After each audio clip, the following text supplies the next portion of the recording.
लगभग 84 दिनों के बाद बिहार में नए कैबिनेट का विस्तार हुआ है। लगभग 17 मंत्री जो हैं वो बनाए गए हैं और साथ ही साथ अब नए फॉर्मूले के साथ बिहार में सरकार बनेगी। इस वक्त हमारे साथ खास बातचीत करने के लिए सैयद शहनवाज हुसैन साहब हैं।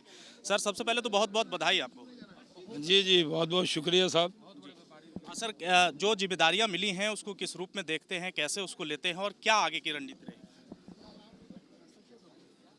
जिम्मेदारी मिली है, अभी मैं ज्वाइन करने जा रहा हूँ। एक बार विभाग को समझता हूँ, फिर बातचीत करूँगा इस बारे में। लेकिन बिहार में इंफ्रास्ट्रक्चर तैयार हो गया है और रनवे तैयार है। अब उड़ान की बारी है, यानी औद्योगिक विकास के उड़ान की बारी है। उद्योग मंत्री का जिम्मा मुझे दिया गया है। मैं अपनी पार्टी का बहुत धन्यवाद करता हूँ, प्रधानमंत्री जी का, नड्डा जी का, कि उन्होंने इतना बड़ा विश्वास मेरे पे किया है। मेरा जो अनुभव है उसका लाभ बिहार को कैसे हो, यहाँ के लोग रोज़गार कैसे पाएं, इसके लिए काम करने का वक्त आ गया है और वो करेंगे। जी, शुरुआत राष्ट्रीय प्रवक्ता के तौर पर, उसके बाद फिर बिहार में विधान परिषद का पद मिलने के बाद बिहार में वो दिन अच्छे या फिर वो कार्यभार अच्छा या फिर ये कार्यभार अच्छा? अभी भी तो मैं केंद्र की राजनीति से बाहर कहाँ हुआ, अभी तो मैं केंद्र की राजनीति में हूँ और अपने जन्मभूमि की सेवा का मौका मिल रहा है। इससे अच्छी क्या बात हो सकती है। और जिसका हमारे नेता नरेंद्र मोदी जी ने अगर मुझे यहाँ भेजा है तो इससे बढ़कर संदेश और क्या हो सकता है बिहार के लिए, कि उन्होंने मुझे बिहार में काम करने का अवसर दिया। पिछले चुनाव में और कोरोना काल में रोज़गार और उद्योग ही तो मुद्दा था, तो रोज़गार और उद्योग कैसे होगा। अभी जो इंफ्रास्ट्रक्चर बन गया है, सब जगह रोड बन गया, कानून का राज है, तो इन्वेस्टर आ सकते हैं। तो पूरे दुनिया से इन्वेस्टर आए, कैसे काम करें, इसलिए हम लोग उसको आगे बढ़ाने का काम करेंगे।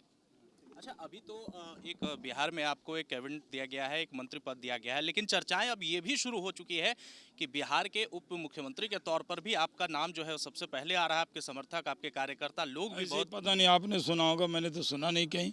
मैं एक साधारण सा बीजेपी का कार्यकर्ता हूँ। इतना मान बीजेपी ने दिया, उसी से संतुष्ट हूँ।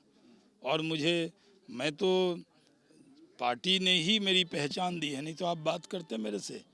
हमारे सूरत शक्ल के तो बहुत से लोग घूम रहे हैं रोड पे, उन्होंने, पार्टी ने मुझे ये इज्जत दी है तो बड़ी बात है।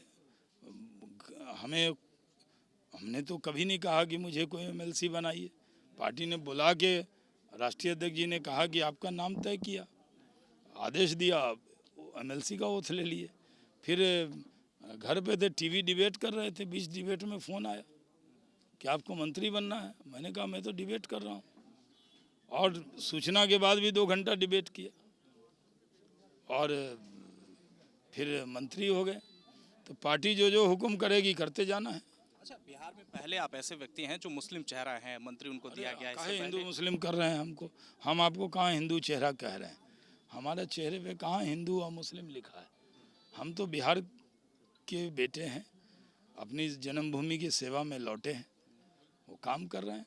हमें जब भी हम चुनाव लड़े हैं तो हमें खाली मुस्लिम ने वोट दिया है, हमें तो हिंदू समाज ने और ज़्यादा पलकों पर बैठाया। तो हिंदू मुसलमान, ये नरेंद्र मोदी के सिपाही की सोच ही नहीं हो सकती। हम लोग तो जो इस जननी मातृभूमि से प्रेम करेगा वही हमारा है। तो हम लोग इस सबका साथ, सबका विकास, सबके विश्वास वाले लोग हैं। तो हम लोग कोई जाति धर्म सोचते ही नहीं, सबके लिए काम करेंगे और उसकी जाति और धर्म पूछे बिना करेंगे। अच्छा, आप, एक और अंतिम सवाल, जब आप लोग मंत्री पद की शपथ ले रहे थे, आपके अपने लोग ही जो हैं वहाँ पर स्वर्ण या फिर विशेष समुदाय के मंत्री पद को शपथ दिलाना आपके अपने लोग ही कह रहे हैं, ये भी अब अटकलें सो रही है और इसका फॉर्मूला जो है और इसका जो फायदा है विपक्ष उठा रही है, इस पर क्या कहें? नहीं, मुझे कुछ नहीं पता, मैं तो सीधे ओथ लिया और नाश्ता किया और आपसे बात किया, चला गया। कल की बात है। नहीं, आपने सुना होगा, मैंने तो कुछ नहीं सुना। साफ तौर पर इस वक्त हमारे साथ खास बातचीत के लिए सैयद शहनवाज हुसैन साहब थे। बिहार में किस तरह से आगे की विकास को लेकर के चर्चा होगी, इसके रूपरेखा को वो तैयार करने में लगे हैं और आने वाले समय में बिहार में किस तरह से और मजबूती के साथ इस राज्य को आगे बढ़ाना है, इसको लेकर के वो फैसला करेंगे। अपने सहयोगी श्रवण के साथ में देवाशीष कुमार, DSD न्यूज़, पटना।